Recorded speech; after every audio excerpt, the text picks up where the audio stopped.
Gracias a ustedes por la invitación. Eh, el tema de la diversificación es un tema que ya de larga data, que sí, efectivamente estamos iniciando ese proceso de ir diversificando un poco, pero todavía nuestra economía está dependiendo mucho del sector agropecuario. Es verdad que la industria ha ido ganando terreno en los últimos años, pero gran parte de esa industria está otra vez vinculada al procesamiento primario y en parte, en algunos casos, bastante básicos, ¿verdad? Entonces, habría que ir pensando en sectores menos dependientes del clima y de los precios internacionales a modo de ir eliminando la inestabilidad o la volatilidad que tiene nuestro PIB. Nosotros crecemos mucho un año, pero si viene un mal año en el siguiente, nos vamos al plano negativo. Entonces, es un poco complicado mantener una tendencia dentro del crecimiento económico, por tanto, del desarrollo que pudiera tener el país. El desarrollo necesita algo más estable, un crecimiento más estable y sostenido en el tiempo. Eso es. Creo que un 3,8, que es lo que vamos a crecer en este año, es un dato interesante, el mejor del Mercosur, uno de los mejores de Sudamérica, entre los mejores de Sudamérica, pero ya está por debajo de lo que veníamos creciendo normalmente. Hubo quinquenios los que crecimos 5,5% en promedio. El último quinquenio previo a los años de crisis, que son 2019, 2021, 22, 19 nos vino la guerra comercial, 2020 la pandemia, 21, 22 las sequías seguidas, ¿verdad? Previo a eso, el 2013, el periodo 2013-2018, estábamos alrededor del 4,2, si mal no recuerdo, y este año y los siguientes vamos a estar creciendo 3,8, señal de que nuestro modelo agroexportador y de triangulación comercial va a seguir aportando, va a seguir siendo el que estire a la economía, la locomotora, como dicen algunos colegas, pero necesita ya apoyo. Necesita apoyo para dar saltos importantes que nos permita crecer a un ritmo de 5,5, 6% a modo de duplicar el PIB per cápita en pocos años, ¿verdad? Justamente, Marta, en ese indicador del PIB per cápita, Paraguay es una de las naciones que está más atrasada en comparación con otros países de la región. Tenemos PIB per cápita de niveles de Uruguay o de Argentina, por ejemplo, que son muy superiores a lo de Paraguay. Esto también es una cuestión que tenemos que ir atendiendo. Sí, correcto. El PIB es un indicador referencial de cómo estamos viviendo. No es el mejor, pero es el que tenemos más a mano y es el más comparativo con otros países. Aclaro por qué no es el mejor, porque no capta las diferencias que pudieran existir. Eh, Estamos alrededor de 5.600, si bien está dentro de lo que el Banco Mundial clasifica como ingresos medios. No toda la población tiene esa cantidad de dinero a su disposición. En teoría, el PIB per cápita quiere decir que cada uno de nosotros, los paraguayos, tenemos los $5.600. Y eso no es así. Un hogar que está en Casapa, que tiene 7 miembros, no tiene 5 por 7, 35 millones al año de ingresos monetarios. Entonces, ese PIB, el crecimiento de ese PIB lo hemos duplicado en poco tiempo también, no fue mucho el tiempo en que lo duplicamos, necesitamos seguir nomás duplicándolo. El crecimiento de ese PIB se dio gracias a este sector agropecuario que potenció otros sectores dentro de su cadena. Entonces, fue bueno y es muy bueno, pero es insuficiente, como decís. Otras naciones muy aquí cerquita nomás tienen un crecimiento mayor. ¿Por qué? Porque se dedican a cosas, a actividades más especializadas, producen bienes más sofisticados. Argentina sí está mal, sí es verdad, pero siempre que se recupera lo hace rápido. ¿Por qué? Porque tiene una capacidad productiva industrial instalada que le permite salir de eso. Solo que tienen que tomar medidas drásticas, ¿verdad? Pero ellos ya tienen, nosotros no tenemos. Es incipiente lo que estamos haciendo, no estamos expandiendo, ¿verdad? Pero es incipiente. Hay sectores con bastante expansión en cuanto a sus exportaciones, que no son los tradicionales, los químicos, los farmacéuticos, los plásticos, los metales. Estamos estamos diversificando, pero necesitamos hacerlo a mayor ritmo y necesitamos generar las condiciones para que eso se dé, incentivar la producción en esos sectores especializados. Tenemos una 60/90 que incentiva la inversión, pero probablemente facilitar el financiamiento de los proyectos de largo plazo, ver la forma de que el sistema financiero sea más atractivo para los depósitos a largo plazo, porque todo crédito a largo plazo, todo proyecto a largo plazo necesita un crédito a largo plazo y para eso se necesitan depósitos de largo plazo. Entonces, es ir generando condiciones para que se produzca esa diversificación. Entre ellas, también estaría la institucional, hacer que las instituciones generen esas condiciones y tengan agilidad para apoyar al sector privado. También entraría en la formación del capital humano. Una de las cuestiones que una de las calificadoras menciona entre los, el por qué no nos lleva al grado de inversión es que necesitamos capital humano más formado. Esos son cambios que no van a verse en el corto plazo, pero hay que empezar. Hay que empezar a formar el capital humano que, aunque sea la mitad, pase el nivel mínimo requerido. Sabemos lo que nos pasó en PISA, ¿verdad? 7 de cada 10 estudiantes no logró cumplir con el mínimo requerido, mínimo, ni siquiera el promedio. Y eso hay que ir corrigiendo para poder generar ese salto, porque si diversificamos sectores necesitamos mano de obra, capital humano con capacidades más especializadas, más, un poquito más técnicas tal vez. Necesitamos que cuando hablamos de tecnología, no necesariamente hablamos de maquinaria, hablamos de mejorar procesos. Eso quiere decir que el mismo agricultor familiar que hoy en día produce con su esfuerzo, con el esfuerzo en su espalda, con una tecnología muy básica, que ese mismo agricultor tuviera capacidades para implementar ciertos procesos productivos que sean más eficientes, que le generen productos de más calidad, que le generen productos en mayor cantidad y que se pueda producir de manera escalonada.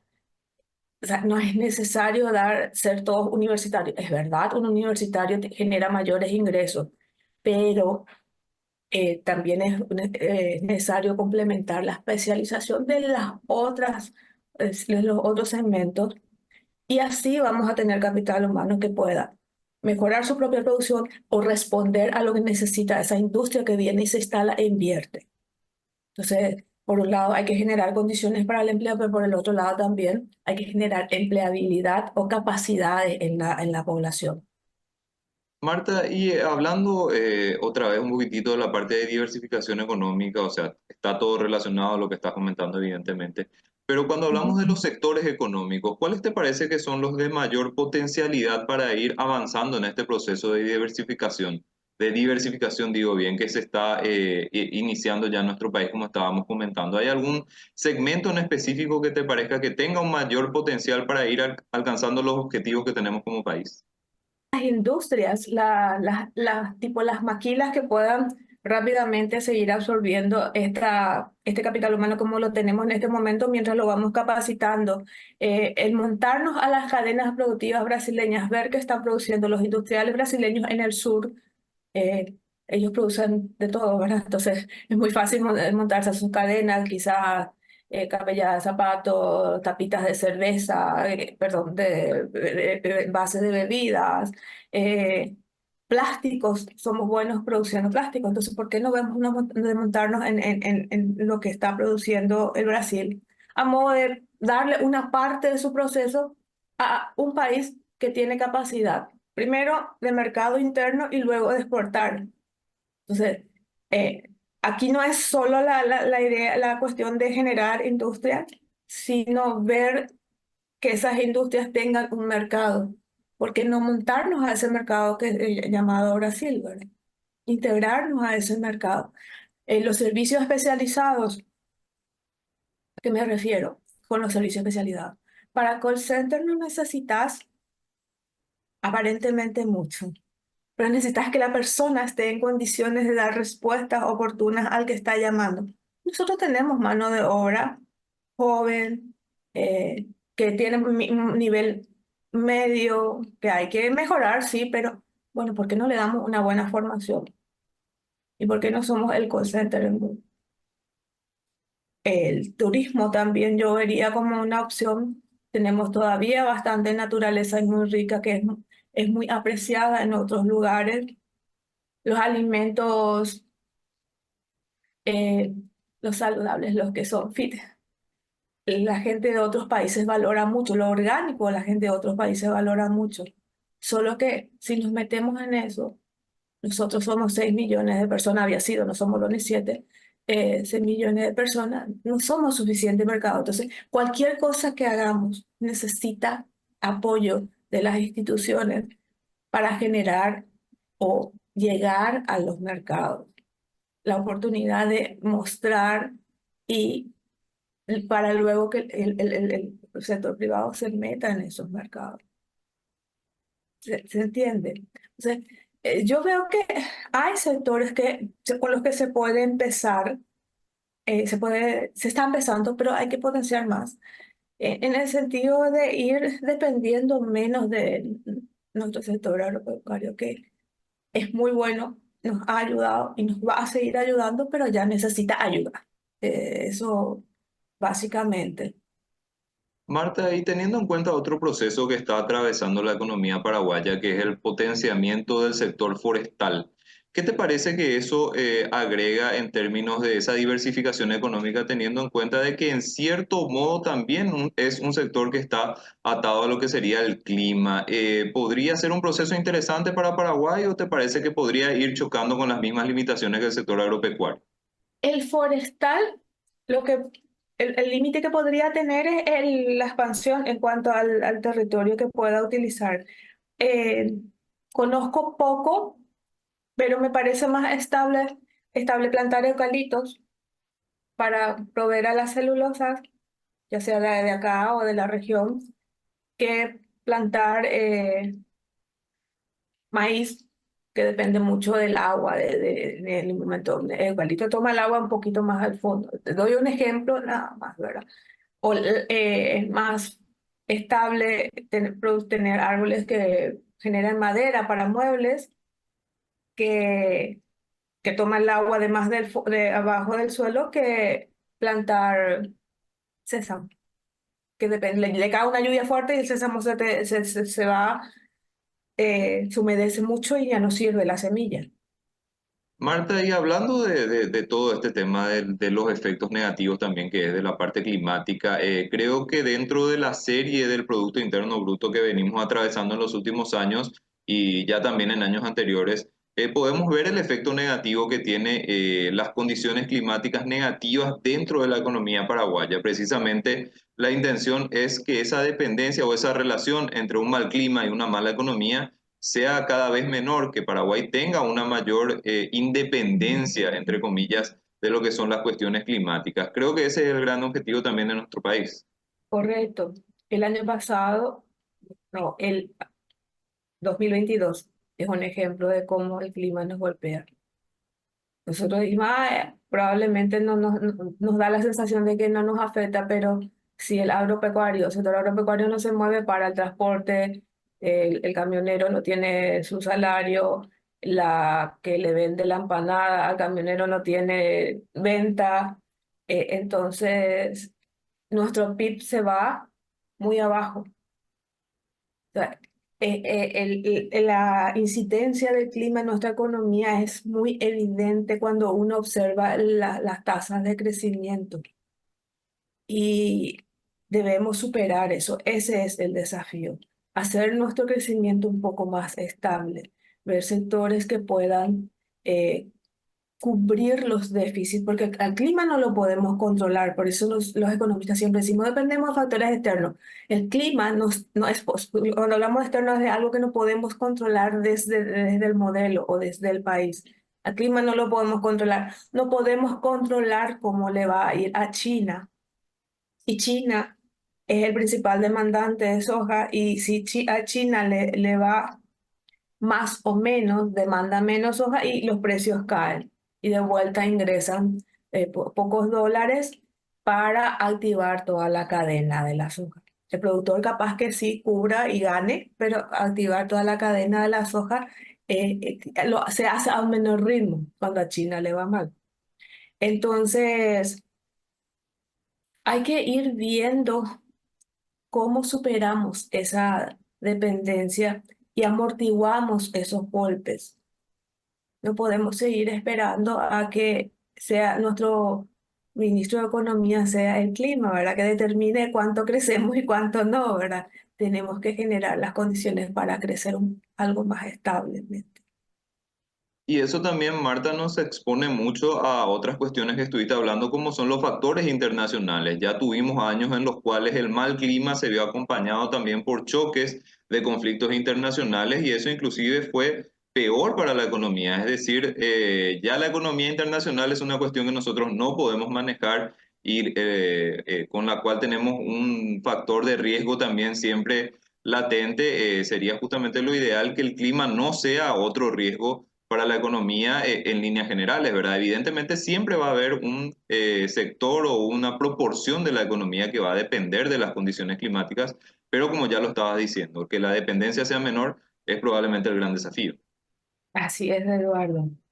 Así mismo, porque eh, cuando fue el 2019, por ejemplo, los precios estuvieron que apenas cumplieron los costos de los productores, los precios de las hojas. Eh, y eso no se debió solo al clima, sino se debió también a la desaceleración de China. Y estamos dependiendo de eso. Son cuestiones que no podemos controlar. Tenemos que pensar a ver cómo le acompañamos a este sector que ha sido nuestro caballito de batalla en las últimas décadas y así darle más estabilidad. No, cuando uno piensa en economía como que piensa muy distante, ¿verdad? Pero la economía se traduce, la producción se traduce en ingresos de todos nosotros, darle estabilidad al ingreso de las familias. Porque cuando tenemos un mal año, y no hay suficiente actividad, no, un mal año agrícola y no hay suficiente, no crece el PIB, no hay suficiente actividad, entonces también hay una mayor,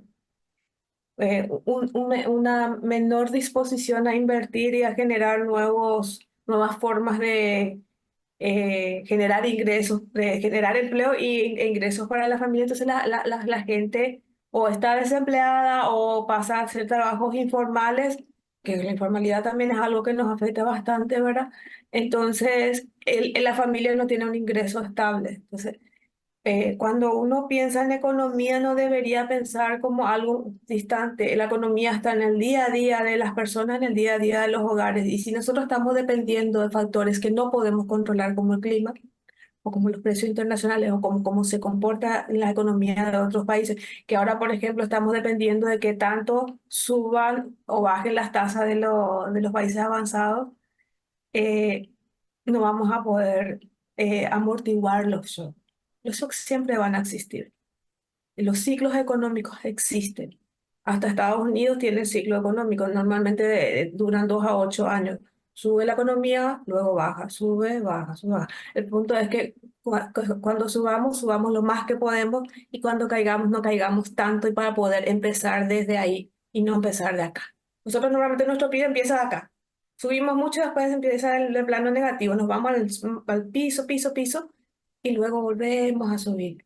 Entonces, tenemos que darle más estabilidad a esta economía. Si caemos, que no caigamos tanto, que tengamos la capacidad de reaccionar rápidamente, lo más rápidamente posible. Marta, y puntualmente para el año 2024 y centrándonos en este año, las perspectivas de crecimiento del Banco Central del Paraguay, ya estabas mencionando, son de 3,8, con un crecimiento relativamente parejo entre los diferentes sectores que componen la economía. En términos de riesgo climático, es el fenómeno del niño el que tendríamos que ir viendo si afecta o no y en qué medida a lo que sería la economía paraguaya, que entre paréntesis tengo entendido de que el fenómeno del niño golpea menos que la niña en el caso de Paraguay. Pero cerrando ese paréntesis, ¿qué te parece que podríamos esperar en el año 2024 en términos de lo que sería ese riesgo climático? Por lo que estuve conversando con los referentes y leyendo sobre cómo está avanzando el niño, sí es un niño que eh, se está portando algo bien. Hasta ahora solo ha producido retraso en la cosecha, pero hay que tener cuidado con la forma en que está cayendo las lluvias. eh, los cultivos y tanto de los soja, maíz y demás, como el pasto para la ganadería, sobre todo los de agrícolas, los cultivos agrícolas necesitan lluvia, sol, pero lluvia en la cantidad adecuada y sol en la cantidad adecuada. Y aparentemente este niño está lloviendo mucho en pocos días y nos absorbe del todo la humedad, pero nos ha causado todavía grandes problemas. Entonces hay que ver cómo sigue evolucionando en ese aspecto. Sí retrasó la cosecha por 15, 22 días, y hay que ver qué tanto llueve cuando entre el grueso de la cosecha, que sería a mediados del próximo mes y marzo aproximadamente, ¿verdad? Si llueve mucho en época de cosecha, también se producen daños sobre los granos. Se humedecen demasiado, se descarta mucho. Entonces, hasta ahora el niño se está portando dentro, no dentro de lo esperado, pero no dentro de lo que es un año normal, pero tampoco nos ha dado grandes sobresaltos. Eh, habría que controlar cómo avanza, y habría que estar pendientes de cómo se controla también si llueve demasiado y genera eh, algunas plagas en los cultivos, cómo controlarlo. Eso también demanda inversiones fertilizantes y demás. Pero aparentemente no va a ser un impacto muy fuerte. De hecho, se espera una producción cercana a los 10 millones, por lo último que estuve viendo.